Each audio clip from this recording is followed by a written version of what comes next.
There is another empty office in downtown Calgary after a natural gas company abruptly shut down. We are talking about Trident Exploration, which made the announcement on Tuesday, meaning layoffs for 33 employees and no more work for 61 contractors.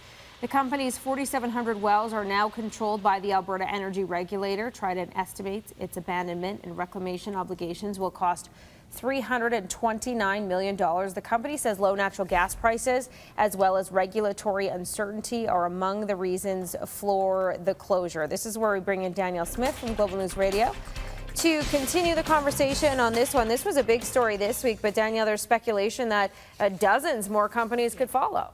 Tip of the iceberg. And so we're going to talk to Dave Yeager today, an energy policy analyst, to figure out what is the path forward that needs to happen here. Look, the government can't do much about natural gas prices, although some have suggested that we should see the same kind of curtailment in natural gas that we saw in oil, because we have prices that are well below what they should be from an international standard. So perhaps that's one policy lever that the new government could put in.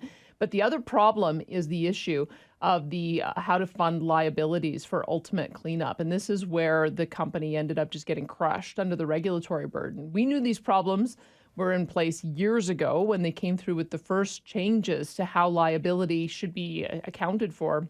A lot of these small companies are being asked to put aside too much funding up front, especially when you've got these low prices. It's interfering with their cash flow. And in some cases, they keep unproductive wells running just to be able to avoid having to clean them up right away. So there should be some ability to work on that front. The other bigger problem is this Redwater decision. So if you've got a distressed company that is out there trying to find operating capital just to see them through a hard patch, they're now having to go out to the market saying, lend us money, but do know, because of this decision that came down, all of our environmental liabilities have to be paid first before you're going to get one red cent. And so they came out with a press release saying, we can't raise money under this scenario. No one's going to lend money, knowing that if we go belly up, there's zero chance of being able to get any of it back.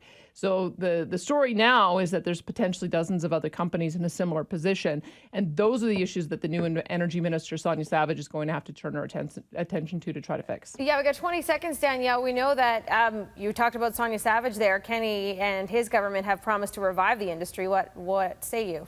Well, I think if anyone can do it, I would say that she can do it. She's somebody who has had over a decade of experience as not only a lawyer, so she understands the law side of it, but she was with the Canadian Energy Pipeline Association, so she understands cross-border issues, and she was with Enbridge, so she understands the industry extraordinarily well. And I mean, if I have known about these issues for years, I know she has known about them for the same amount of time. She's got a lot on her plate. But we can't afford to continue seeing these companies go under. This is where a lot of the jobs are created, in these small companies. If we continue to have confidence shattered in this area, we're not going to be able to bring it back. So she's got her work cut out for her, that is for sure. More on Danielle's show starting at 9:30 on Global News Radio. Thanks, Danielle. Yeah, thank you.